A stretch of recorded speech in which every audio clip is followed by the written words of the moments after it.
There we go. Recording has started. Good morning, everybody. Welcome to the November Green Purchasing Committee meeting. If you could all do me a huge favor and sign into the chat, please, with your name, your agency, and if I don't have your email address, drop that in there as well. If I have sent you any communications within the past month, I probably have your email address, so you probably don't need to give it to me again. So with that, like I said, this meeting is being recorded. We have all of that available for everybody afterwards. And then our quick agenda, this is our welcome everybody. We have a great presentation about refrigerants with Alicia and Tristram. Can't wait for that to kick off. And then we have just our general GPC business, approved last month's meeting minutes, some of our recent activities, what we've been up to over the past quarter, our upcoming training and events. We do have one spec that is hopefully going to be approved today for HVAC that is updated.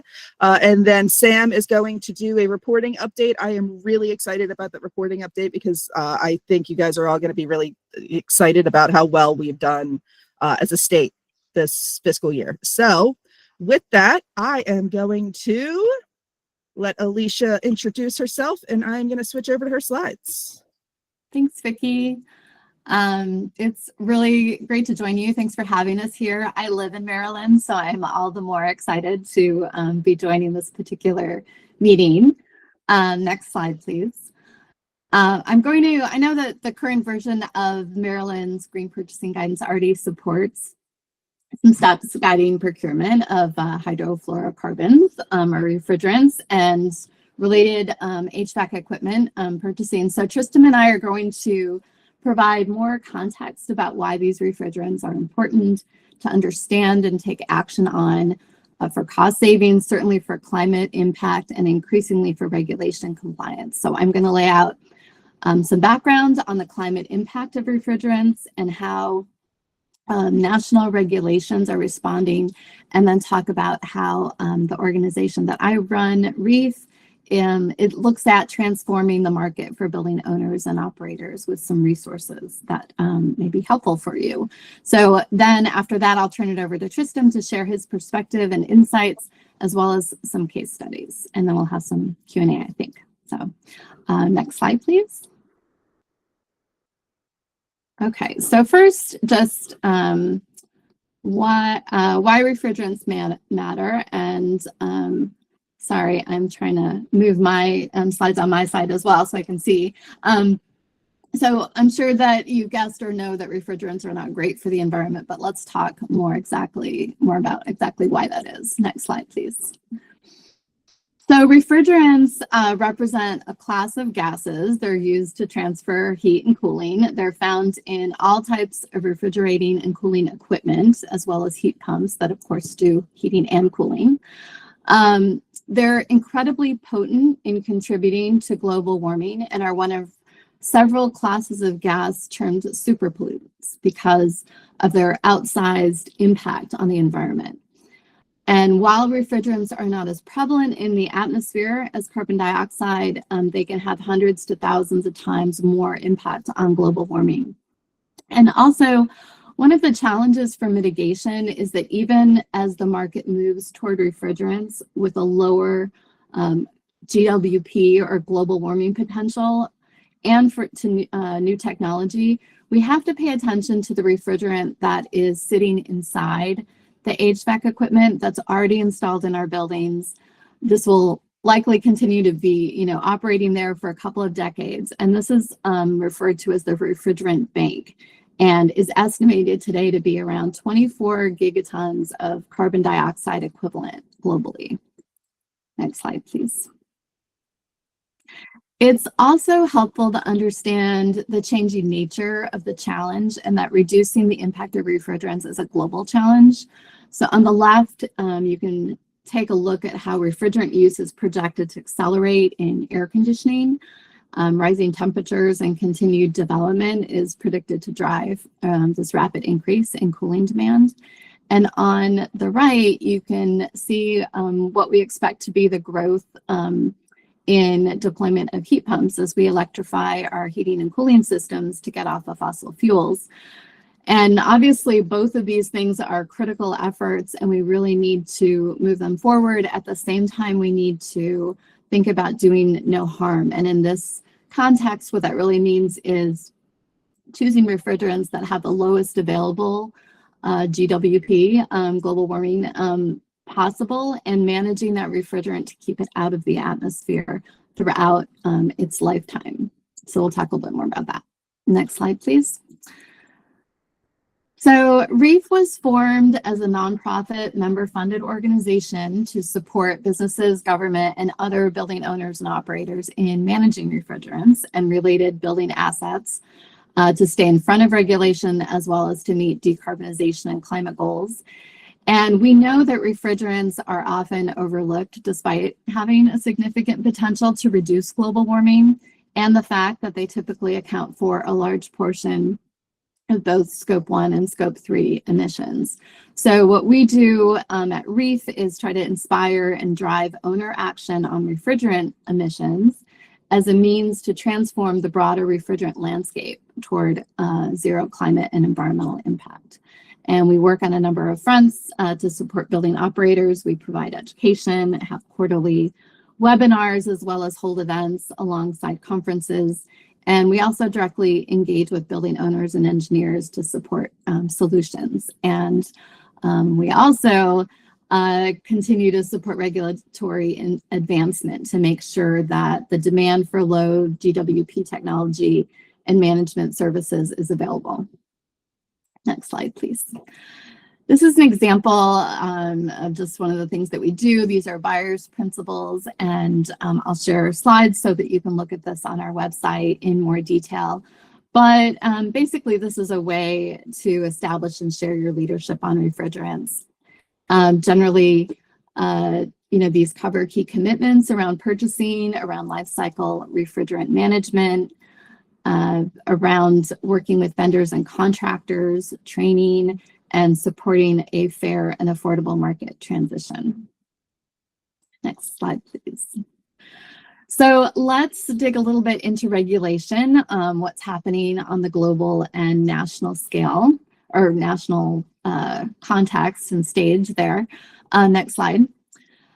The evolution of refrigerants and the move away from super polluting HFCs has been driven by international cooperation agreements and frameworks.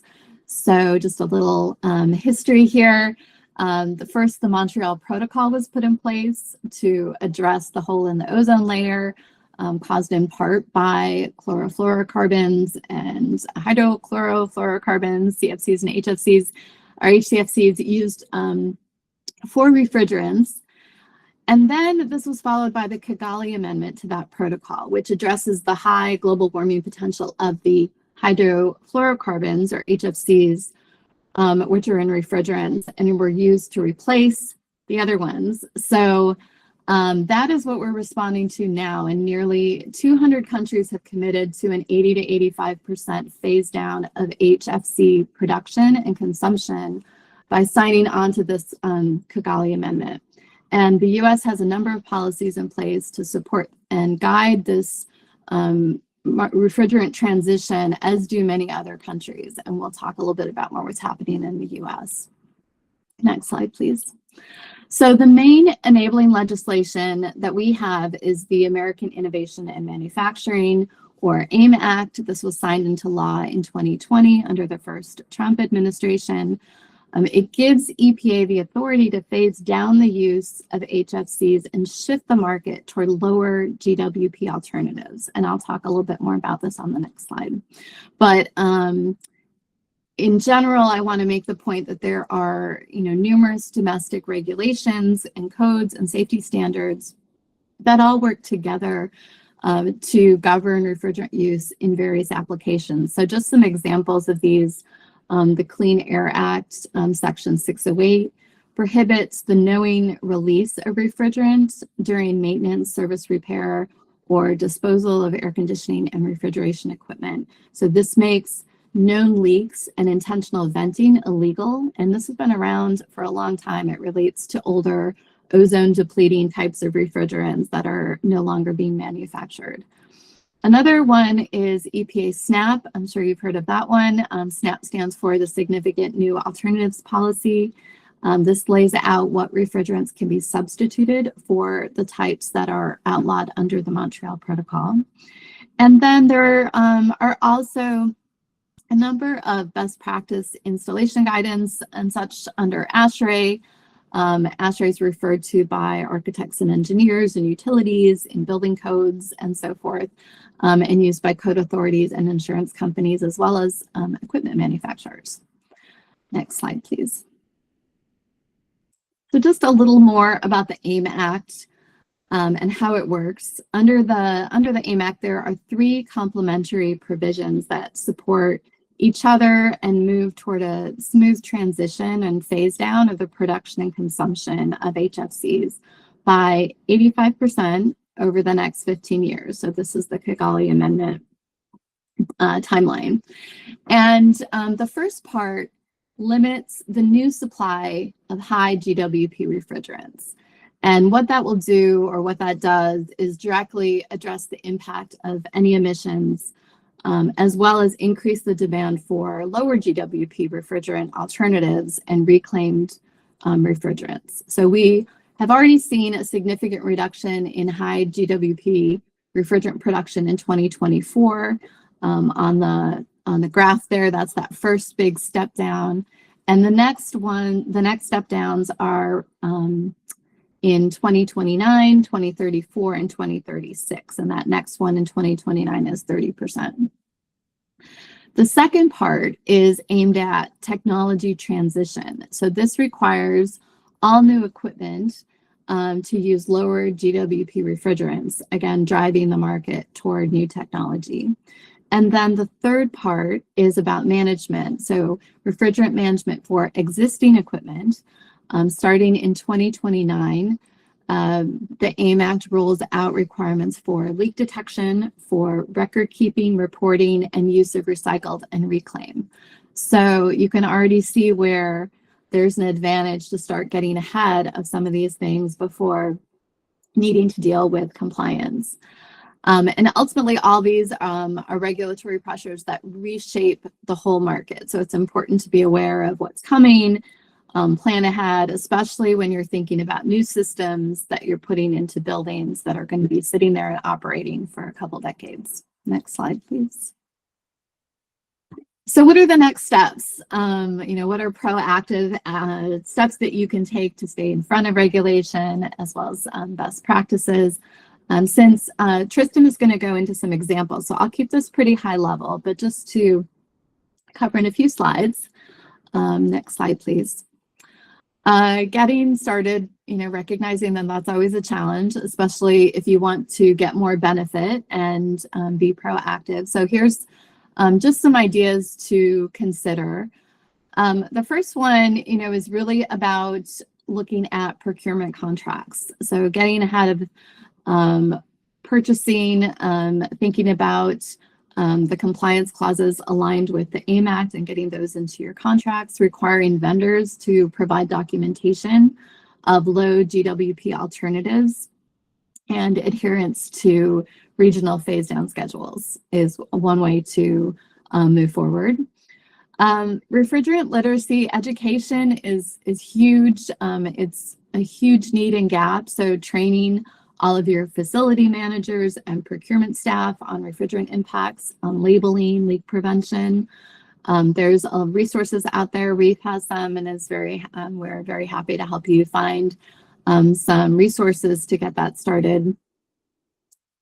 And then start small and scale quickly. So, you don't have to do everything all at once. Find your pilot or one project where you could pilot something like using natural refrigerants, and then document the performance and energy metrics, and then use that to build your case for expanding that through other projects that you have.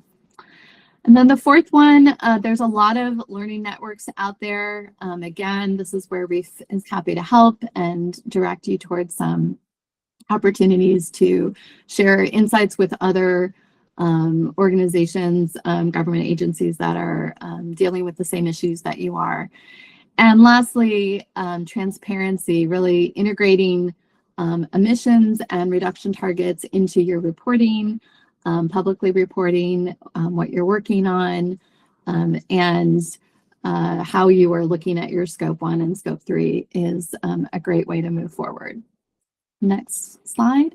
I think I just have a couple more slides just to give you a concrete example of and plug a new recent resource.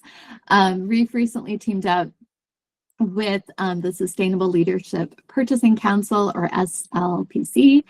And through that partnership, we developed a toolkit. So this is available online. We have a couple webinars to talk about the different resources available in here. But basically, there's a one-pager, or I think it's actually 2 pages on awareness, which is a great kind of first look opportunity to share that with your colleagues and understand what's the purpose is and what the content is. Then there's a more in-depth document that goes into more, understanding really what you're doing and really thinking through your next steps. There's a policy template, and there's also a really helpful inventory workbook if you're trying to figure out how to get started and understand what you're dealing with in terms of refrigerant across your buildings or equipment. And next slide. Just to drill down a little bit, you can see that the toolkit can provide different serve different purposes for you, and you don't need to start at one point and go through the whole thing in full. You can pick and choose where you see the most opportunity to dive in at the time, situation that you're in right now, and then just start somewhere, I guess, is the message I want to leave you with. So I'm going to stop there and turn it over to Tristram to move us forward. Thank you. 2 seconds before Tristram takes over. If you guys take a look at the SPLC documents, you'll notice a lot of overlap in what our new HVAC specification has, because I happen to pull some language from this to make it easier for us here in Maryland. You guys don't necessarily have to go top to bottom through the resources, because I've already kind of plugged in some of the bigger pieces of information, but there's definitely room for improvement. Okay, Tristram, on to you. Awesome. Thank you so much. Alicia, thanks for teeing things up. I'm going to try to take over this presentation smoothly here, and hopefully it goes without a hitch.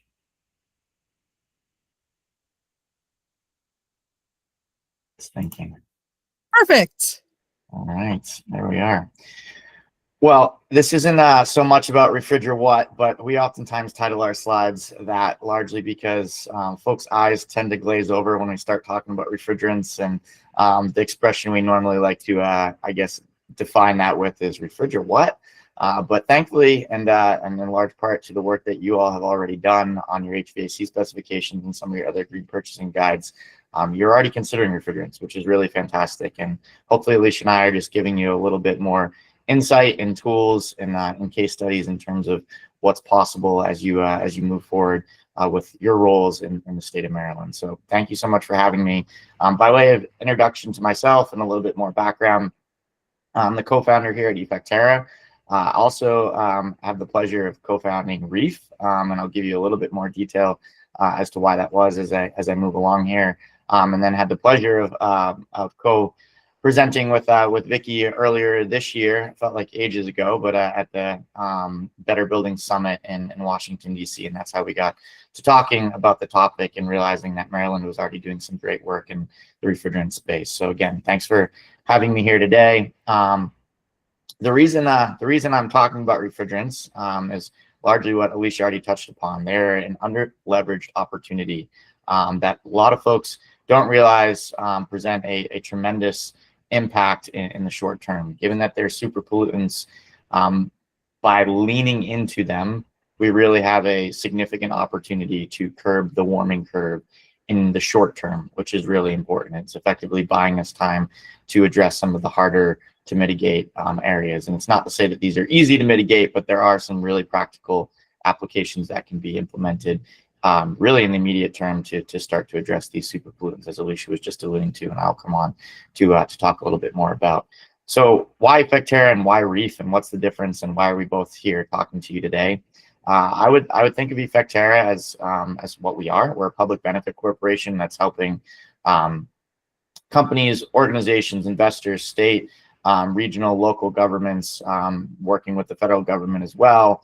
Not as much as of recently as we were before, but with the change of administrations, things do change to really move the needle on climate impact. So the easiest way of describing us is we are equal parts a consulting firm and a technology development firm. We're third-party agnostic. We don't sell, represent, or take referral fees from any of the organizations that we work with or the solutions that we work with. For us, it's really about moving the needle and driving impact. And one of the areas that we tend to lean into, given the opportunity, is refrigerants, which I'll come on to talk a little bit more about. So in discussions with many of the organizations, owners, operators, procurement groups, et cetera, that we were working with, including the early days of partnership with the SPLC, the question kept coming up: is there an organization that can bring all of us as stakeholders together to really drive the refrigerant conversation forward? And the short answer was no, there is no single organization. So in 2022, we set out to establish that organization, but first got a group together to really ask the more pointed question of whether or not another 501c3 was really necessary. And the resounding answer was yes, and hence the birth of Reef, and my opportunity to serve as chairperson of the board has continued on since, and Alicia and team are doing some fantastic work. So thank you for allowing me to be here today to tell you about the history of Reef, you to hear from Alicia, and now to hear from me. So that's a bit of background, but why are we talking about refrigerants in the first place? I'll give you a little bit anecdote to go through this. I was at a climate conference probably about 2 or 3 years ago now, talking with the organizer of another conference that focused on net zero buildings. And we were talking about refrigerants because I had just come off speaking on a panel. And that organizer said, well, it'd be great to maybe have you at our conference in the future, but refrigerants are really a niche issue. They're really only specific to supermarkets and very specific buildings. And I kind of chuckled and said, that's really unfortunate to hear you say that, because refrigerants really are all around us. They're hiding in plain sight, from our homes to our cars to our office buildings to, of course, data centers, which is a tremendous conversation today, to pharmacies and pharmaceutical production facilities, to manufacturing plants, soda, ice cream, to obviously our cold chain, through to our supermarkets, which tend to be the most popular point of conversation when it comes to refrigerants, to ice cream facilities and stores, to ice skating rinks. So really, truly, they are all around us and hiding in plain sight. If you work, live, or operate in a building, refrigerants are in your environment, whether you like it or not. So again, why is this so important? And Alicia did a great job of teeing this up. She talked about regulation, and regulation is critically important, and it certainly is evolving, and it's pressing, I would say, fairly hard depending on where you're located, either here in the States or elsewhere. There's certainly a lot of international pressure to eliminate F gases, but the truth is it's not moving fast enough. And that's why Alicia and I are here to talk to you about this today, in hopes that we can continue to work with all of you on the great work that you're already doing to really press this initiative forward. So HFCs, or hydrofluorocarbon emissions, have increased rapidly. And despite being managed by the Kigali Amendment to the Montreal Protocol that Alicia was mentioning, the current ambition is not consistent with the 1.5 degrees Celsius Paris climate accord. And that was identified in a study that was done and published by Nature just a couple of years ago. I believe it was less than a couple of years ago. It's probably about a year and a half ago at this point. So really, the ambitious targets that have already been set by the Kigali Amendment are great, but we need to go further. So a lot of folks oftentimes ask, well, okay, what's the chunk of the pie globally? Well, if we're using 100-year GWP values, AR4, which we can talk a little bit more about that here in just a moment, that's really one of the yardsticks, if you may, to measure the impact of these types of gases. They amount to about 3 to 4% of global emissions. So that's more than cement, it's more than aviation, it's more than shipping. It's approximately half of the emissions from energy use in commercial buildings. So we're not talking about a small chunk of the pie here. If we then change that yardstick, going from the 100-year value that I mentioned before to a 20-year value, which is really probably more scientifically relevant to measuring these emissions, that then jumps to about 6 to 8% globally. So really, it is a tremendous opportunity to lean into and move the needle on addressing the climate crisis by looking at these super pollutants in particular. It's also a financial opportunity, which I'll come on to here in a little bit more detail as we get into some of the case studies. And then most importantly, as the grid decarbonizes and buildings and transport are electrified, these F-gas emissions will increase in prominence, as Alicia was outlining. We expect to see a significant increase in heat pump technologies, which we are by no means trying to slow down. The adoption of heat pumps is really critical. What we're trying to get folks to understand, especially folks in the procurement area, is that we also need to be paying attention to these refrigerants, because we don't want that trade-off to come and bite folks, especially since these assets have a anywhere between 15 to 20 year to even 30-year life cycle on them, which is why this next point is so critical, and I'm going to harp on it at least once or twice throughout the presentation here. So climate targets, which organizations, states, cities, etc., many have set them, are anywhere between 10 years at this point, hard to believe, max 15 years away. And the most important thing to understand here is that the life cycles of these assets, we're talking HVAC, refrigeration of all different types, shapes, and sizes, installed today exceed the time frame with little opportunity for post-install intervention. Thus, the demand for solutions to achieve climate targets and to align with critical initiatives such as electrification and your climate targets are here, and they are urgent. So again, to really, I guess, amplify the impact of the refrigerants in use today and provide a little bit of order of magnitude, R410A, which is the world's most common refrigerant used in largely HVAC applications, has a global warming potential of 2,255. That's using the IPCC Assessment Report 6 100-year values. That increases if you use 20-year values. AR6 is the latest assessment report out.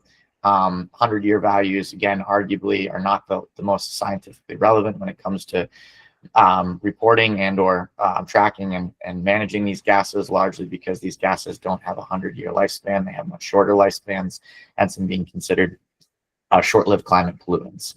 R32, which is one of the solutions that folks are transitioning to today, not a bad thing. It certainly has a significantly reduced global warming potential, but still I would say a high to moderate GWP at 771. So we need to really consider the types of refrigerants that we're using, even in this transition that we're moving towards. And it's not to say that, again, that we want to slow down the adoption of R32. We want to think about the critical nature of the refrigerants that you're adopting in any given application that you're using, and start to think more critically about the refrigerants that you may be choosing for any specific application that you're installing, which is largely what's outlined in the HVAC specification that I know Vicki is going to be talking about with all of you today. So again, applause to you all for starting to consider that. And again, not to rewind on what you may already be doing, but starting to think about what more you can do as you move forward with your procurement strategies.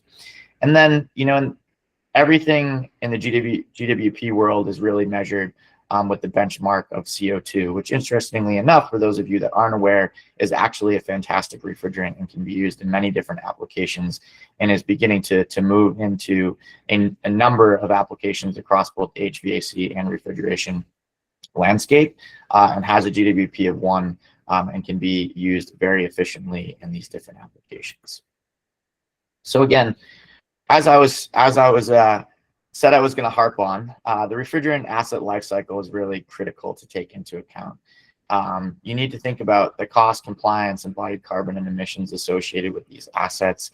These are not cheap assets that you're purchasing, right? They are intended to have a long lifeline. Normally, they have a net book value, in my experience, of anywhere between 8 to 15 years, depending on how you're accounting for them and what application we're talking about. So it's really, really critical that you're thinking about how you're managing these assets from install to maintenance and in use and end of life, both from a record-keeping perspective, but also how you're thinking about the emissions associated with those assets. So, making sure that you're thinking about the data and strategy associated with these assets. And it's really important, again, as I mentioned before, that the life cycle of these assets purchased today is taken into account so that you're not overshooting your climate target by installing assets that may not be aligned with your goals. So how do we effectively tackle refrigerant GHG emissions? Though this may not look as simple as it comes across on the slide, it really is one of the more simple ways to kind of think about the refrigerants framework and how we can address these superpollutants. So if your objectives, for example, are GHG reduction, or regulatory compliance or cost compliance or any of the like, there are really two main methodologies to addressing the refrigerant gases. In simplified terms, one is reduce and the other is replace, or otherwise known as refrigerant management and alternative refrigerants. For those that have kept up with Project Drawdown, which was a large independent study that was done across numerous stakeholders, originally published in 2017 and continued to be updated through today, they identified refrigerants as the #1 opportunity to, or #1 solution, I should say, to curb the warming curve back in 2017. It remains at the #1 spot today. They've actually split it out into the two main mechanisms, that being refrigerant management and alternative refrigerants. But if you add the two together from a gigaton perspective, it still is one of the largest opportunities to address, like I said, the climate crisis.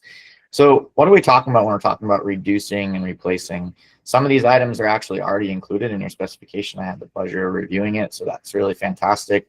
But on the refrigerant management side, it's about conducting assessments, building a robust inventory, starting to manage that inventory, layering in tools, whether that's software, SaaS-based offerings that can help you measure and report, implementing best practices, and then really, as you start to get a handle on these refrigerant gases that, if I haven't already mentioned, are not easy to measure, largely because they're not metered like other scope 1 and 2 emissions often are. It really is a manual process that needs to be implemented.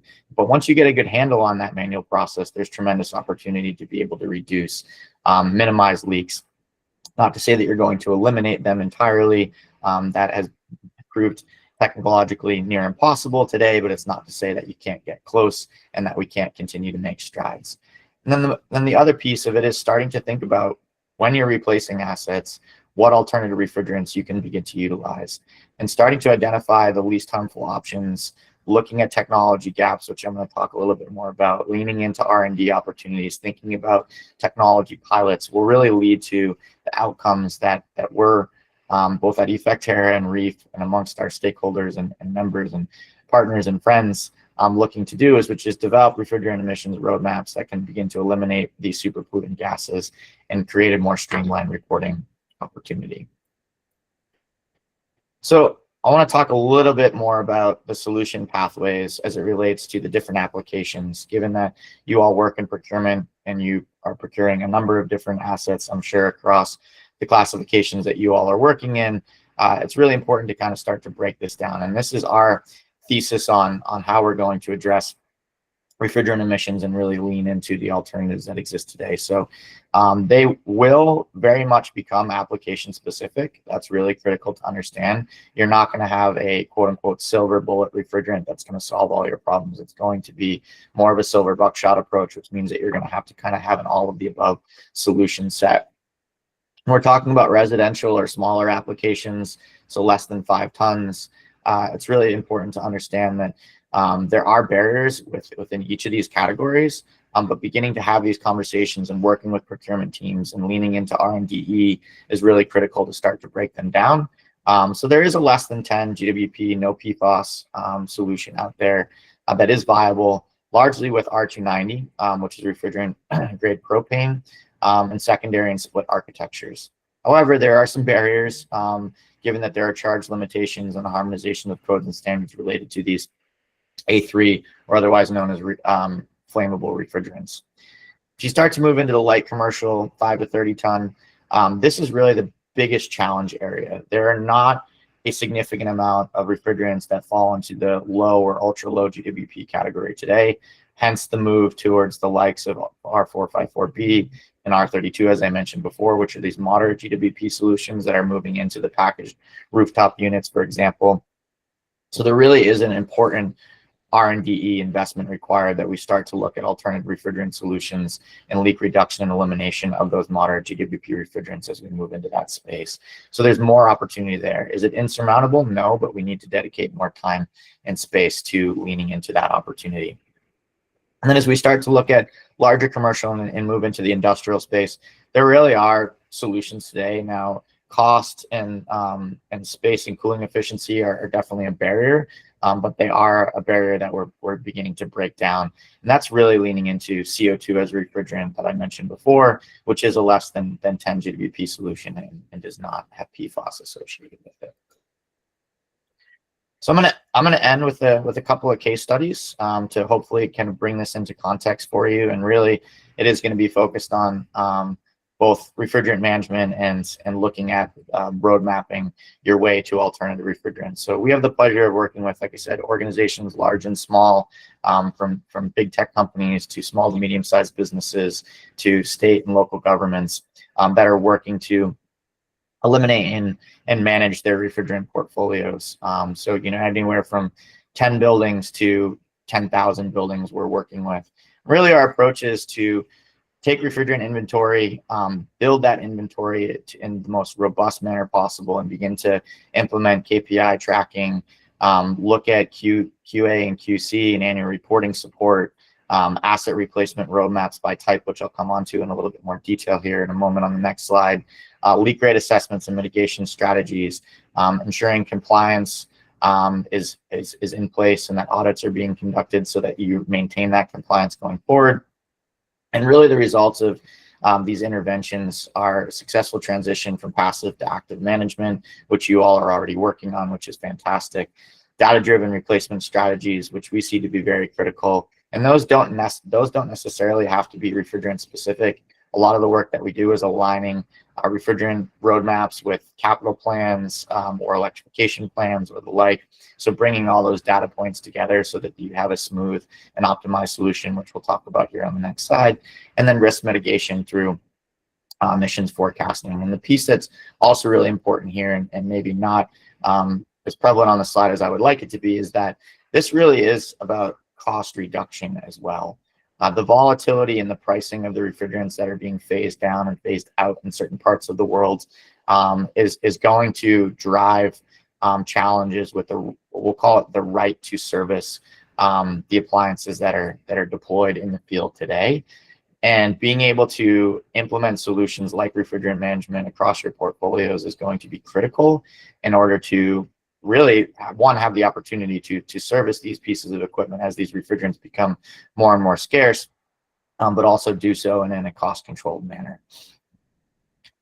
And then just going into a little bit further detail on the data-driven strategy development, we were fortunate to be accepted into the GSA, DOE technology, otherwise previously known as the Green Proving Ground, now known as the Technology Proving Ground, to validate a software-backed process that we've developed over the last 5 years to really help folks along their emissions journey, and specifically leaning into refrigerants as, like I said, a hard to mitigate and under-leveraged opportunity. And really, it begins with a fairly simple 4-point framework, which is data appraisal, looking at the data that you have today. If it's missing, using proxies that we can easily insert, looking at an options evaluation as to how you get from point A to point Z, starting to strategize and create a strategy modeling output that will look at the different pathways that you can take to address your asset replacements over, you know, anywhere between a 10 to 15 to even 20-year period, and then directly intervening with the implementation support, so providing direct technical assistance as it relates to the applications that can be deployed. And the value proposition that we've been able to recognize with a lot of the partners that we worked on this with is really optimized replacement programs, as I was alluding to, balancing capital, carbon, and compliance, which is scalable across multiple assets and sites. So really developing a asset by asset, facility by facility, year over year plan that aligns, like I said, with your other objectives. And like I said, we're fortunate to be validating this process currently with the DOE under the Technology Proving Ground. But ahead of doing that, we've helped folks cut out, in some instances, if we're talking about large portfolios, literally billions of dollars in planned costs. Emissions have been driven down anywhere between 46 and 97%, depending on the pathway that folks adopt, and that most importantly, folks have been able to drive down their HFC dominated refrigerant portfolios to ultra low or even low GWP refrigerants. So I'll leave you with Effectera's perspective, and that's really that climate targets require further HVACR innovation and solution development, which you probably took away from my solutions pathway slide. And it's really important that all of us, especially in the procurement space, are really sending that message. And I can't emphasize that enough. And part of the reason we created REEF when we did was that we continue to notice what I would call this 5 to 6 point disconnect between the folks that are working on sustainability initiatives and the folks that are working in the R&D space at the OEMs. And what I mean by that is the sustainability folks oftentimes go to their engineering group and they say, we need to update our specification to better align with our climate targets. And engineering folks will go to their procurement team and they'll say, okay, we wrote this specification. Can you go procure this equipment for us that aligns with our climate targets? The procurement team then goes to normally their distributor, if we're talking about HVAC, and says, we need this solution. Best case scenario, the distributor goes to the actual OEM and says, we need this solution. That's oftentimes where it stops. The OEM will then go back to the distributor and say, well, this is what we have. That's the best we can do. And rarely does that demand make it as far as the R&DE folks and really the powers that be within these OEM organizations to let them know that there truly is a demand for better solutions out there. And again, hence the entry point of REEF in the industry and why it's so important that we're having these conversations today and continuing to collaborate on driving the industry forward. New equipment, as we talked about before, that's less than 700 GBP. Replacement cycles exacerbate the issue. So as we start to put this equipment in, that, like I said, is in the 700 range or above 700, even slightly below, continues to exacerbate the issue.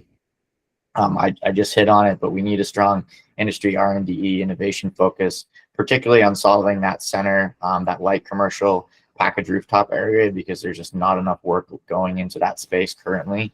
The good news is that market forces are already driving the transition, but top policy tailwinds are always better than headwinds. And we know we're leaning into some headwinds currently, specifically at the federal level. Despite the AIM Acts continuing to remain in effect, there have been proposals regarding the technology transition rules to lighten some of that language, which could be really detrimental to the industry. And that's why you've seen industry largely step up, including the likes of AHRI and others, saying that they don't want the rollback of these proposals or these rules that are in place based on the proposal that came out a couple of weeks ago, because they know it's going to be detrimental not only to the OEMs but to the owners that are adopting these technologies. So I can't emphasize enough that industry engagement and collaboration is critical. For those that work in the refrigeration space, the NASRC is a great resource. Obviously, Alicia and team are doing fantastic work, and I hope that you all are able to keep engaged. And there are other programs that haven't been as prevalent here in the last year, but are certainly will hopefully come back around, including the DOE's commercial building heat pump accelerator, and plenty of others out there. And I'll just offer that we're always here to help as well, and really appreciate the time to speak with you all today. And Vicki, thanks for having both Alicia and I. Guys, thank you so much. I cannot even begin. This is one of those topics that I have been trying to learn, but when I can bring in an expert to talk about it, I will happily take that ability every time, because I will not even pretend to be an expert in this space. So thank you both so much. Does anybody have any questions for Alicia or Tristan? I know I have a couple, so if nobody else has any, I will happily throw mine out there. So Tristan, you mentioned data centers. Yep. What are we hearing about data centers in the refrigerant world? Because data centers feel like their own little beast, really. Yeah. nobody touches them in any capacity. So Yeah, it's funny that you say that. I'll offer my perspective, and it's not to say it's the only perspective out there. But what we're seeing is, unfortunately, the refrigerants conversation has largely been overlooked in the data center space, and you can imagine why. It is all about power, right? Where are we getting the power from? And power has really been the overwhelming focus for the data center community. It's not to say they're not thinking about cooling. They have to think about cooling because they need it. Applications are, I would say, rapidly evolving in the data center cooling space. And you can, if you literally, articles seem to come out on a daily basis in terms of what the next best innovation for cooling is going to be. Some are using high GWP refrigerants today. Others are leaning into moderate to lower GWP solutions. Some are looking at solutions that don't require refrigerants at all. It kind of runs the gamut.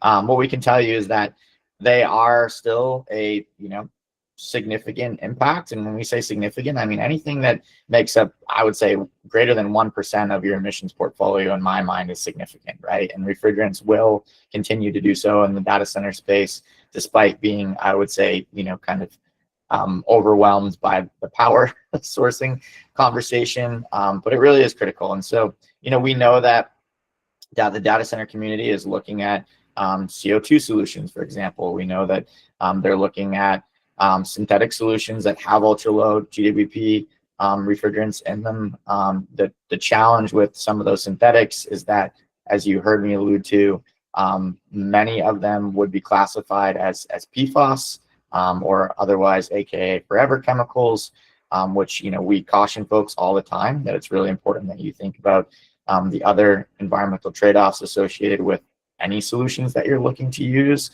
And there's a reason why the European Union is looking at banning those particular refrigerants under another regulatory framework known as REACH, which is really about addressing the PFAS or forever chemicals, because as refrigerants do, they leak, and when those particular refrigerants enter the atmosphere, they break down, and when they break down into TFA and other PFAS components that are entering our waterways, which it's really critical, like you said, that we start to get a handle on that. So, yeah, data centers are a tricky one to say the least, but I would encourage anyone working in the space to be considering not just the power procurement side of things, but also the refrigerant and cooling application procurement, because the last thing you want to do is solve the power problem and then realize that you didn't think ahead, as I mentioned before, on the data center cooling side of things. Because there are the great news is there are solutions out there. You just have to think critically about them today before you go and buy something that may not be the optimal solution. I also very much appreciate that you kept reminding us that this equipment is going to be there for a long time. We're looking at equipment that's going to go in and it'll be there for 15 years. So by the time our next target is here, this equipment's already been installed for 20 years. Yep. Yeah, we work with a lot of folks in the procurement space, right, that are literally procuring everything from, paper products to, HVAC assets. And it's like, there's a big difference between paper products and HVAC assets. Let's put it that way in terms of their life cycle. So. Very much so. Another question I had, as you guys are seeing people starting to kind of look at this and taking these first steps of doing more, what kind of common hiccups are you seeing, either in the tracking and kind of that management aspect of it, or just the are you seeing anybody else having big common pushbacks on anything? I'll take the first. I would love Alicia, given that she's working with a number of folks in the space too, and hearing from a number of them in terms of what some of their greatest challenges are. But starting out, and part of the reason again we wanted to co-found Reef was to really give the community more opportunity to have a discussion around what some of their greatest challenges are, and as it relates to tracking and reporting and just managing these refrigerants. I think the biggest challenge is really starting out, quite honestly. And we hear folks say more often than not that, oh yeah, we've estimated our refrigerant emissions. It's fairly insignificant. A lot of the Fortune 500s, for example, which we've dug into, just about all of their external reporting, and most all of them, I would say 99% of them have listed refrigerants as non-material, which is completely inaccurate, right? They haven't really done the work to go through the details of where refrigerants are actually impactful. And again, it goes back to what I mentioned before during the presentation, is that these are harder to manage gases. They are not metered. They don't, electricity, natural gas go through a meter. Generally speaking, you have a pretty good understanding of where your emissions are coming from when it comes to those other scope 1 and 2 emissions. When it comes to F gases, they are difficult to track because it is a manual, labor-intensive process ridden with human error, right? So putting the frameworks in place to build the inventory, continue to work on the inventory, track, manage, measure, and report is critical. And it can take years. We've worked with folks that literally set out on the journey 5 years ago and are just getting to this point where they're really starting to understand where their emissions are coming from. And that's not to say they're not managing them simultaneously, but what we oftentimes say is you build an inventory, and we'll oftentimes tell people, overestimate your emissions to start with, because the last thing you want to do is underestimate and then find out that as you actually start to track and report, those emissions increase. We say start out with a very conservative number that says you're probably your emissions are probably, I don't know, 20, your leak rate is probably 20%, your emissions associated with that is X, Y, or Z, depending on what type of gases that you're using. And then as you start to track, normally you'll see your emissions come down because the data quality is going to be fairly poor. Then as your data quality starts to get better, your emissions will start to creep up. And eventually, as they start to get really good, they'll plateau. And then ideally, once you get a good handle on it and you've hit that plateau stage, you're implementing those best practices, and then your emissions start to go down, right? So this really is a journey. This isn't something that, you just slap a meter on and you start driving efficiency measures into it. It really is a journey, and a journey that needed to start yesterday. But best case scenario, it starts today. But Alicia, I'd love to let you add. Yeah, I'll just add. I mean, there's it runs the gamut, right? So you'll have owner operators who think that it's all managed, or somebody must be tracking that, and then or they use some general rules of thumb about leakage rates, but they don't really get down to doing an inventory and understanding it. So it is that hurdle of understanding what needs to happen, and starting that inventory, and that really looking, and then also just understanding that there are resources and tools out there. There's groups like Effectera, there's resources and tools to use in managing the transition, and helping you understand what your choices are. So you're not just left alone just because now you figured out, okay, I'm leaking out this refrigerant out there. Now what do I do? There are resources there. So there's just a pretty big information hurdle. And then, what I think what's also interesting is REEF works with many organizations that are very cutting edge and very proactive about trying to decarbonize with refrigerants. And I love that we work with them because they help pull the market. They're the ones that are telling us that they're looking for certain equipment in the US and they can't get it, or they need to fly the guy over from somewhere in Europe to help them and service something that they've got here. And that's clearly not the way it should be, right? We need to have the market, the services and the technology, meaning that we need the codes and the safety standards and all the things here in the US, so that owners do have those choices when they're trying to move forward. So it's a constant pull and push of everyone forward, but there are things out there. It's just getting the word out. And I liked what Tristan said about how important it is for those working on procurement to really push your suppliers to give you what you need, or explain why not, or help you get that message forward that you're looking for something that they might need to reconsider providing to you.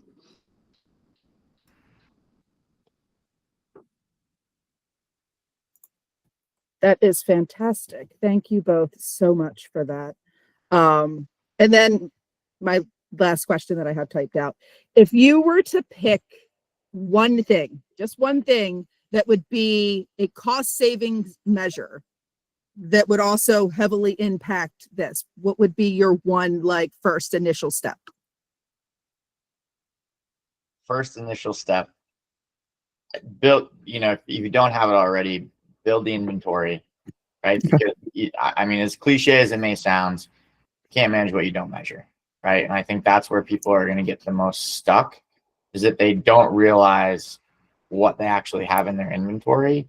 And there's some rules coming down the pipelines now, whether they stick federally or not is within question. I will say that that are going to require the use of reclaimed refrigerants for servicing come 2029.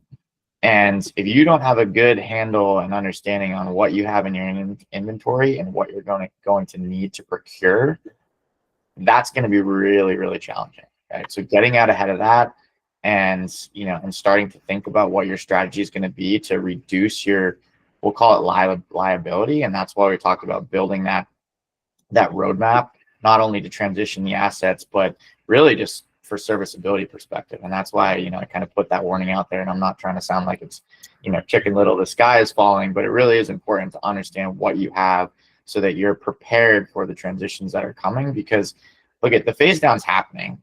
The mechanisms to control the phase down, that being the two other legs of the three-legged stool under the AIM Act that Alicia was outlining, which are the technology transition rule and the refrigerant management rule, affectionately H&I, or subsections H and I, are the demand levers to balance out a dwindling supply, right? So even if those go away, or change, which they have a chance of doing, the supply is still going down, right? So within your own programs and within your own solution sets, it's really important that you're taking those steps to make sure that, again, as cliche as it may sound, you can't manage what you don't measure. So measuring first is number one opportunity in my mind, and not just measuring, but properly measuring, I think, is really the important piece. Yeah, and there is in that SPLC toolkit that we worked on with them, an inventory workbook. So just another call out to that. Good place to get started on that inventory that Tristan's talking about. Perfect. Well, thank you guys. Yeah, as somebody who has worked in procurement for a really long period of time, I never really gave a whole lot of consideration to how expensive refrigerants were until I started looking at editing the specification. And it's like, oh, like we're already pushing out that we want reclaimed refrigerants, but now as I'm hearing that like we're going to start seeing more bans coming through, it then started to trigger the, oh, well, once that gets banned, we're not going to be able to get it. So that means if we do find it, it's going to cost astronomically more. So yeah, it's all a big learning process here. So thank you guys both so very much. I cannot begin to express my appreciation for your time today. Tristan, if you wouldn't mind sending me your slides so that way I can share them with the group. Yep. I'm sure somebody will have some sort of pop-up questions afterwards. So if they send them over to me, I will be sure to forward them to both of you.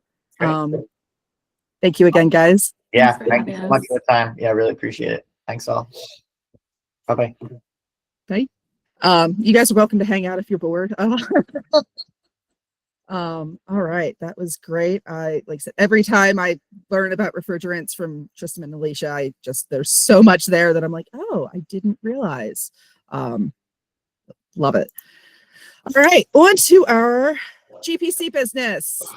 First up, approval of our May meeting minutes. Do I have a designee from an agency to motion to approve? Approve, Dion. Dion, do I have a second? Second. We got Tom. I can't let you second. You are not one of my required member agencies. Second. But thank you. There we go. All right. I got two of you. Suckers. I have a third approval. There We have a third, yeah. Awesome. Thank you, guys. All right. So we have approved our meeting minutes. Hip, hip, hooray. They are posted to the website. So in August, we did a tour of Poplar Island. This is just kind of my quick recap of what we've done for the past quarter. August 19th, we did a tour of Poplar Island. It was a really interesting tour. We learned all about the history of the island. I don't know if, you guys have ever actually sat down and heard about the history, but it was really informative.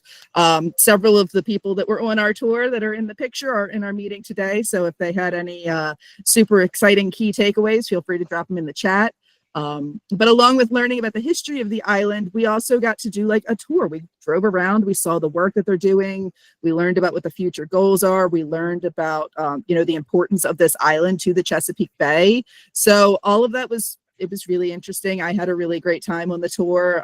Everybody seemed to, enjoy the chance to get out of the office and see some of the great work we're doing in the state. So if you get the opportunity to do a tour of Poplar Island, I highly recommend it.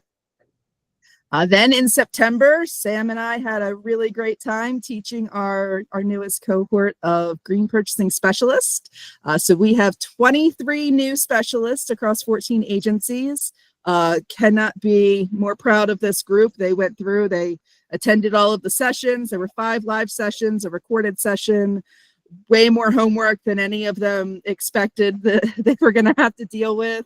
It was a great group. We had a great time. They were all really engaged, a lot of really thoughtful questions. We learned a whole lot about coffee, which was something that I didn't even expect to learn. So that was a really great one. So yes, congratulations to our newest group. And then we look forward to celebrating them at the graduation ceremony that will probably be happening, I think in April is what we're looking at. But more information will be coming out about that.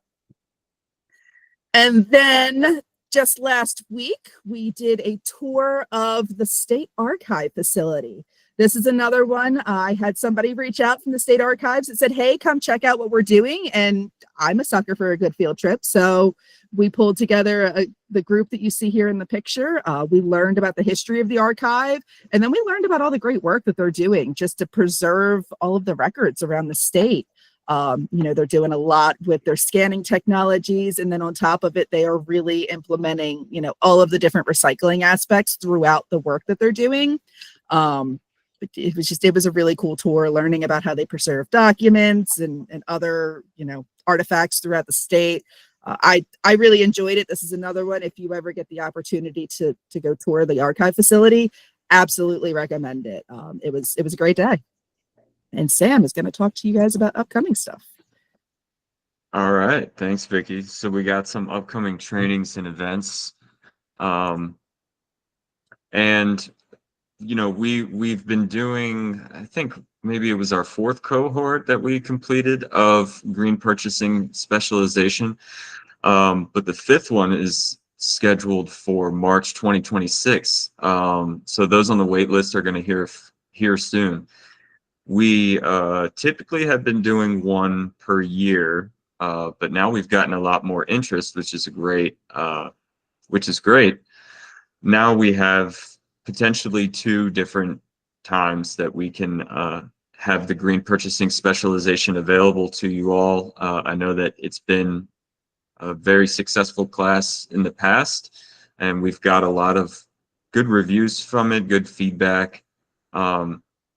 And also Gennady, who facilitates all of the learning platforms for the procurement officers. He is a big help for us. So us having his help makes our jobs presenting a lot easier. So and it's a class that Vicki and I like to do very much, because it definitely gives a deep dive of green purchasing, and there's a lot of good application, a lot of good learning aspects that you can apply into your work. So that's coming up in March 2026. We also have a specification workshop. I will be presenting that on green office supplies. That is scheduled for next Thursday, November 20th. It's going to be from 2 to 3:30. I expect it to go at least an hour, maybe the full time, but we have it set for 2 o'clock. There is a link to register right there. I think Vicky also shared it. Thank you. And we're going to go over the requirements listed in the office supplies specifications. It covers a lot of different categories that I'm sure are commonly bought at the state.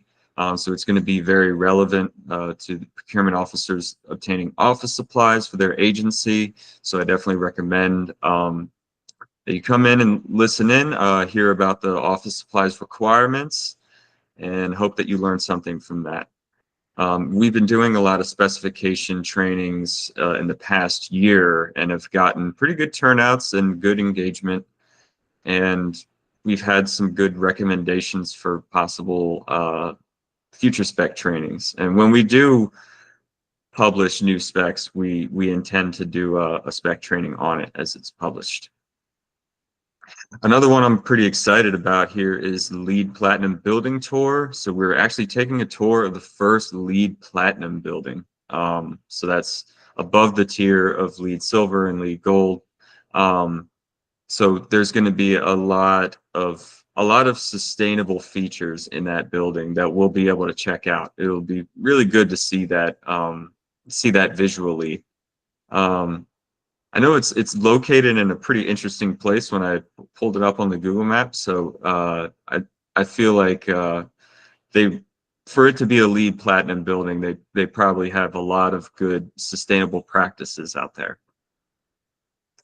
So definitely check that out. That is December 4th from 10:30 to 12. Also, the Durable Medical Equipment Facility Tour, tentatively scheduled for January 27th from 10:30 to 12. So the Department of Aging, they run a durable medical equipment program, and so we'll be able to see how the various medical equipments are stored and sanitized and repaired, and how they're maintained. So there's the link to register. Vicky shared that. Look forward to that, and shout out to Aaron for giving us that recommendation for that field trip. We always like to have a good field trip every quarter. Good time to get out of the office and learn something new, right? The address, Vicky. So I have the address. The address is on the calendar event, but to make sure that we don't have more people showing up than what we can handle for the tour, you don't get added to the event to see the address until after you sign up for it. I know it's a thing. I'm sorry. But I can tell you that the building is located in Annapolis, so I'm not making you go to the Eastern Shore this time. So it is in Annapolis. So you can get the address if you're interested in sign up, as soon as you are confirmed that we have enough space for it, you will get added to the calendar invite then. Yeah, and I'll share that I visited Howard County Community College that had a lot of LEED Gold buildings and a lot of sustainable landscaping around it, and really enjoyed learning about how to make new development very sustainable. So this LEED Platinum building will I expect it to wow me in certain ways. So I'll definitely be enjoying that. I hope to see as many of you as I can there as well. Specifications. So we have one spec, that is the HVAC spec that has been updated. Shout out to Tristan and Alicia for that very great presentation that gave us a good general idea of the global warming impact of said refrigerants. And so there's definitely, like Vicky said, a lot of overlap language in there. Vicky, did you want to go through the updates that were added, or Yeah, I can do a quick high level for them. Okay. So basically the updates that went into this, it was updating any language to make sure that this specification is consistent with both the AIM Act, the SNAP program, all of the various EPA requirements, federal government requirements. But we also made this compliant with all of the Climate Solution Now Act requirements that are, within Maryland. We wanted to make sure that this spec was as consistent with all of, the state goals that we possibly could. Along with that, we have added, some various refrigerant prohibitions that came from different state and federal regulations. We also went through and made sure that the boiler language is in alignment with the zero emission heating equipment standards that MDE is gracious enough to handle for the state. And then we've also gone through and added some language about leak detection in HVAC equipment. Sorry, guys, was drawing a blank on words. And then we also expanded refrigerant collection to where it accounts for any refrigerants in any equipment instead of just, trying to separate out if this is a small amount. No, we expanded that refrigerant collection to kind of touch everything. And then we also removed the code language for the 2018 IECC. So we will likely have to update the specification again probably late next year, but that's just going to be to add in the 2024 IECC once the state has formally adopted that code, just so that way we have that table in there for reference. So with that, do I have any issues with this specification? I guess is probably where we should start. Anybody that's like, no, absolutely not, I don't want to see this approved. Okay, I will take the silence as nobody has any major issues. Do I have a motion to approve from any of my member agencies? Approve. Awesome, Dia. There we go, Acacia. There we go. We have a new specification. Hip, hip, hooray. Thank you guys so very much for this. It will be posted to our website, figure by next week at some point in time, so that way you guys will all have the most up-to-date version available. And then I will send out, after this meeting, I'll send out the slides as well as the specification document. And along with that, I will send some of that information that Alicia was talking about, the REEF resources that they worked with SPLC on, just to kind of cover some basic stuff that way, you guys can send it out to your using groups, your facilities groups and building maintenance groups and things like that, just so that way they can start seeing those resources and using that tracking document. And then Sam has a reporting update. One quick thing before we go to the reporting update, for our upcoming trainings and events, Sam and I are going to sit down in December and do a map out of kind of what we're looking to do for next calendar year.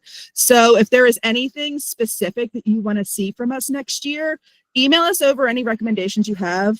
We try to do quarterly spec trainings. So if there's a particular spec that you want to deep dive in, let us know and we can, try and make that happen.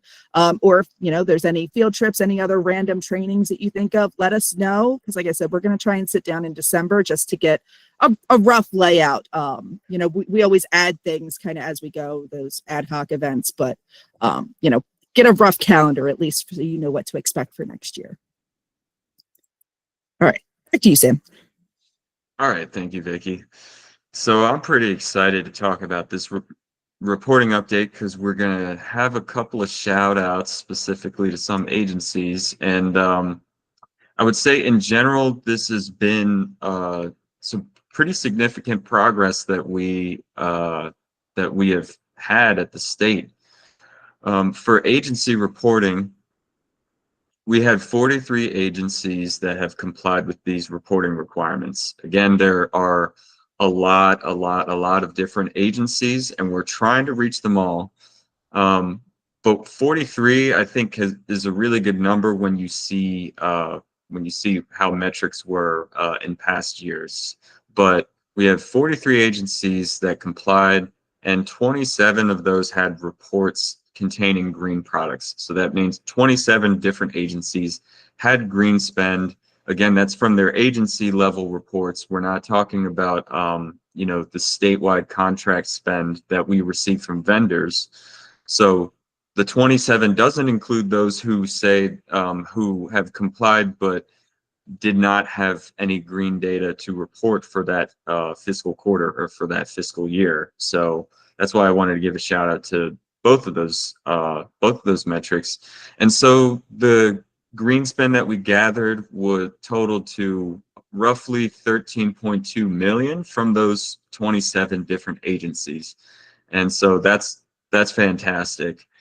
And I could say that a large portion of it was contributed to electronics and IT products. So we're getting a lot of people recognizing those environmental certifications for laptops, printers, computer monitors, desktops, you know, a lot of those different IT products that are certified by what we have as requirements is EPEAT and TCO. So seen a lot of reported environmental attributes in that category. So just pointing out that that was the main standout category.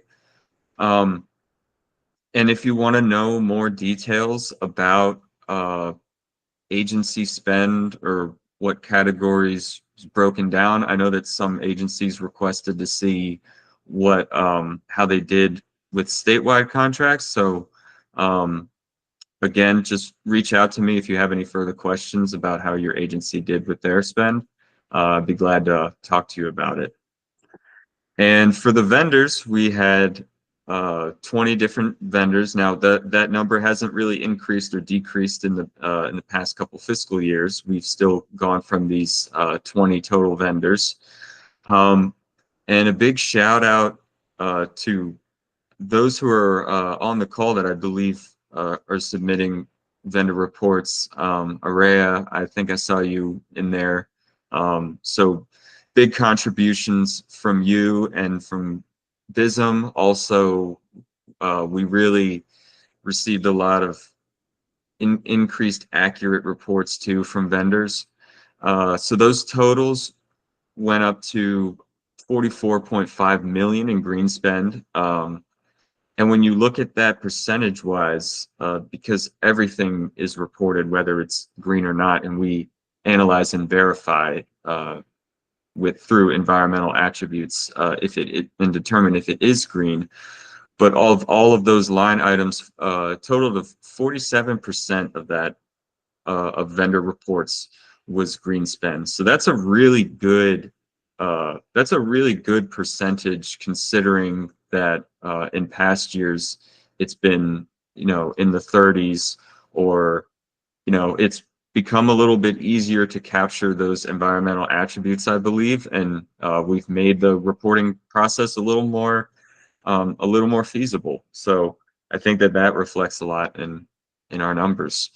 Electronics and IT, office supplies, and janitorial supplies were the highest green spend categories, each over 4 million for that fiscal year. So that's for the vendor reporting. And here's a couple of slides that I really want to highlight that I know that we share numbers and dollar amounts and things like that, and it's good to see, but I think that these next couple slides, I wanted to point out what the progress has looked like, specifically this fiscal year, because I've been here since 2022. I can definitely tell just from my day-to-day working experience for this year that I definitely felt a difference in like the increased engagement from all of those reporting designees. And so I wanted to just point out that we're definitely heading the right way, on the right track. So we've had a lot of increased compliance. As I mentioned, 43 responsive agencies.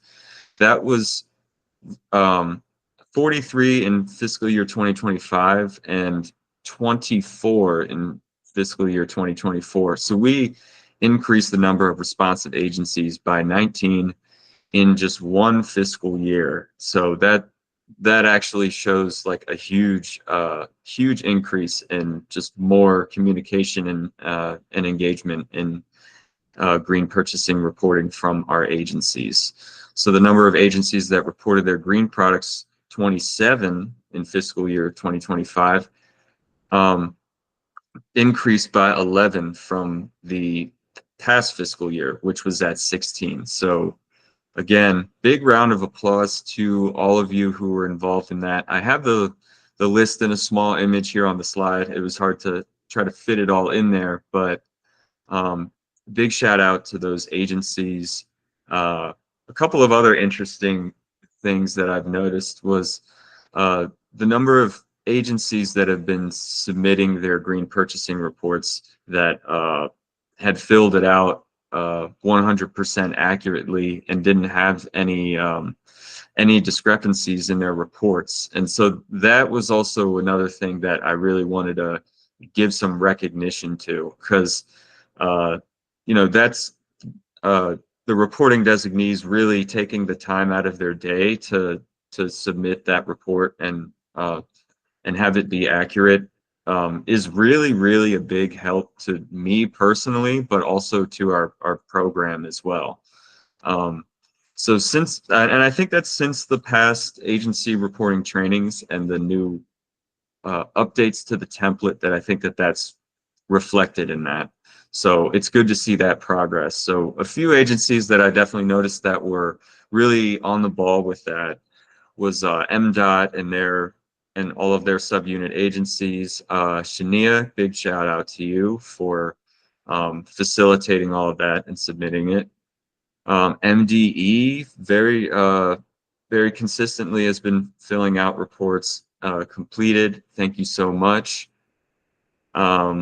Acacia, big thanks to you for that. Department of Housing and Community Development, again, big contributions to the electronics and IT green spend. And just to list off a few more: Stadium Authority, State Board of Elections, Towson, and some of our universities, Global Campus, University of Maryland, and University of Maryland, Baltimore. So all of your agencies have been very consistent, very responsive, and very helpful in helping me facilitate the process of getting our reporting requirements met. So thank you all. Thank you all so much. We got some first-time reporters. As I said, that the number of agencies that submitted green products went from 16 to 27 in 1 year. So fantastic here. There's a number of agencies that had reported for the first time since fiscal year 2022. The reason I say fiscal year 2022, well, one reason is because that's when I started working, but also we had still been, before I joined, the program had still been developing like a robust data capturing system. And so based off of, the archives that I was able to pull up, it was hard to see what data was captured in those previous years. So I'm basing it off of fiscal year 2022. But this is a great sign of progress for the future in reporting. So I know that we got in contact with Bowie State and Coppin State. It was good connecting with you guys and getting reporting from you all. Department of Aging, big shout out to Aaron, who's also been very engaged in our meetings and has the GPS certification. So way to go, Aaron. Department of Budget and Management, big thanks to you all there. General Services, all right, big shout out to DGS, represent. So DGS has been starting to develop reports for us, and I really look forward to working with other agencies in the future that are like looking to start reporting, and I'm here to help facilitate that. DNR, they're another new agency that is reported. Veterans and military families. Tom, I know you're in the call, so thank you very much for your efforts there. And Department of Education, Jeremy, I appreciate your efforts as well, and you listening into all of our meetings and being very engaged. All right. I love giving out all the kudos to everybody, but here's one that was really cool. As a program, we had tracked 7 commodity categories for a very long time, until the past couple years when we started publishing the landscaping supplies specs. So we've actually started tracking that. And so for the first year, maybe 2, we weren't getting any reports on landscaping in that category. But this is the first year that we did, so that's pretty awesome. The first year ever that we got a new category that we could record green spend. And that specifically was agencies reporting on their native trees and shrubs, environmentally certified fertilizer, IPM products. So excellent work. Special shout out to DNR, Tracy, thank you very much. And Tom, again, from Veterans and Military Families.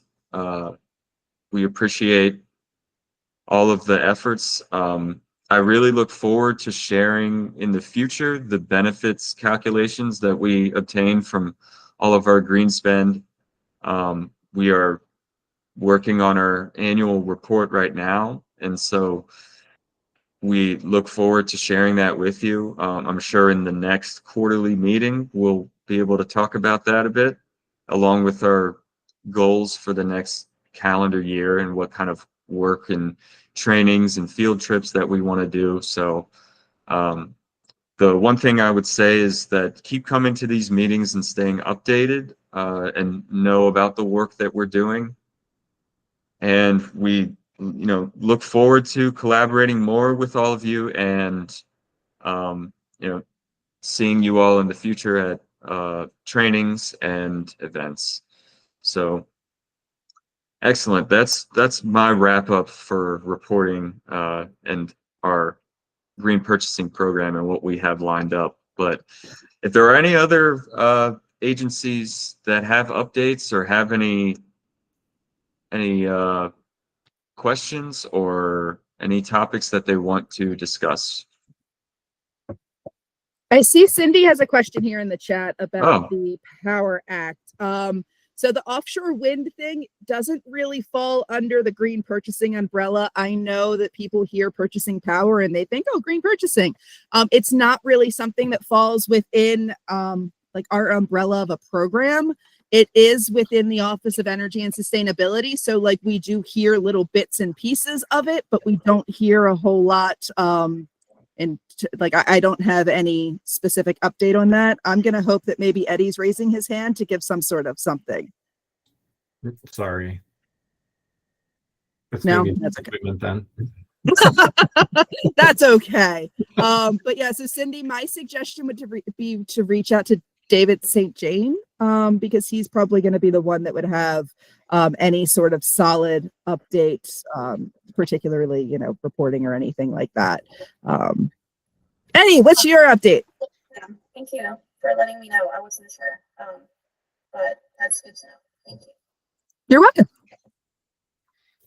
Sorry for the early hand raise before that got you excited. Maybe I had an answer, but I was hoping that potentially in meetings moving forward that we, or you and Sam, might be able to help focus some of the purchasing requirements for required state projects that are coming up, like some of the building energy. Like you said, David St. Jean is hosting a meeting at the same time. So we split our office up today to cover that meeting and this meeting. But there's going to be a ton of purchasing that needs to happen across the state for things like HVAC equipment, anything that uses natural gas or petroleum products. And I think sort of what you said, When folks come and say, hey, we're buying electricity, is that a green purchase? We've had internal questions the same degree, like, hey, we're updating our boiler and it's way more efficient. Is that green purchasing? So I guess there's an easy answer, I think, for that in looking through the green purchasing guidelines, but maybe some guidance or just adding to the agenda in that way would be, I know, very helpful for us. Anyway, this has been helpful to get purchasing specifications in place to help narrow down what we're actually looking at. So in the same regard, if we can improve the purchasing that we're going to have to do in a pretty large fashion over the next couple of years, that would be great. Yeah. So are you thinking, would it be beneficial if we set like 1 quarter each year, we bring in somebody from the Green Building Council, maybe bring in David to talk about energy, and like have one meeting that's just kind of a, hey, here's all of the programs that touch sustainability, here's how they overlap, and here's like, would that be helpful? I wouldn't even want to add to or double up the meetings or work that you would have to do. Maybe just in terms of purchasing specifications or any presentations that you give maybe could flow in line with, I don't know if the other agencies are doing the same thing, but I know a lot of our upcoming major purchases are all considering, right? Like if this is a utility involved purchase, is it electric? Okay. Yeah, so maybe an electrification purchasing theme. Okay. It doesn't even have to be repetitive. It was just an idea, Vicky, for future meetings that are coming up. Yeah, I love that idea. I'm always looking to kind of try and tie everything together. And I know the reason why I mentioned energy and Green Building Council was just, I know that I tend to get a lot of questions of like, does this apply here? Or does this apply here? Does this something you guys do? So there's a lot of overlap in all of the programs, and I understand where the confusion comes from. So I think that would definitely be, if nothing else, just at least a nice presentation that would kind of tie all of it together even. Yeah, that would be great. Something like that, Vicky. And maybe even David has thought about it, or to some degree. Anyway, just an idea, like I said, and I know it would be helpful on our side. So thanks again. This was a great presentation again. Thanks. Yeah, you're welcome. And then just so to follow up the boiler, yeah, absolutely report that. We want to hear all about that because that would fall under green purchasing if it's more efficient. We love hearing that type of stuff. So, all right, Cindy, I like that comment. Yeah, I know offshore wind is a really touchy one right now, just because of like, we were doing stuff with it and then the federal money got pulled from it. So then things kind of got put on hold, but then like, I think there are still conversations about it. Offshore wind's not one that I'm willing to give any definitive anything on, especially not in a public recorded setting. So yeah, I'll talk to David and see, maybe that'll be something that would be a good February topic. Maybe talk about a presentation on electrification and offshore wind, sort of like what he's doing with the executive order meeting. Yeah, I think there's a lot of potential with these two. I like it. Thank you guys. Anything else from any of our agencies? I think our next slide is just open discussion. Anything else anybody want to bring up, talk about? Anything you want to shout out that your agency's doing? I always love when people get to brag. I love the fact that Sam got to brag for all of that time when reporting. Guys, really, it was a great year when it came to reporting. So thank you guys so much for all of the effort you put into that. I hope you guys found the presentation this morning, or that kicked off our meeting, beneficial. I know refrigerants are one of those topics that I'm constantly, kind of confused on. So I love being able to point to the experts and say, here you go. Tristram just sent me over his slides. So like I said, once we wrap up, I'll be able to send all of that over to everybody else. All right. Well, if we don't have any other questions, we don't have anything else. This is our upcoming schedule of events. We have our working meeting in January. It's going to be early January. So my committee members, I'm sorry about that. Welcome to the new year.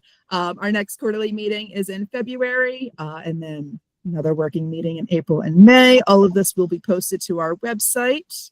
Like I said, hopefully by that February meeting, we will have a nice layout of what the calendar year is going to look like in terms of like standing trainings that we provide. And with that, thank you guys all so much for your time today. We really appreciate everything.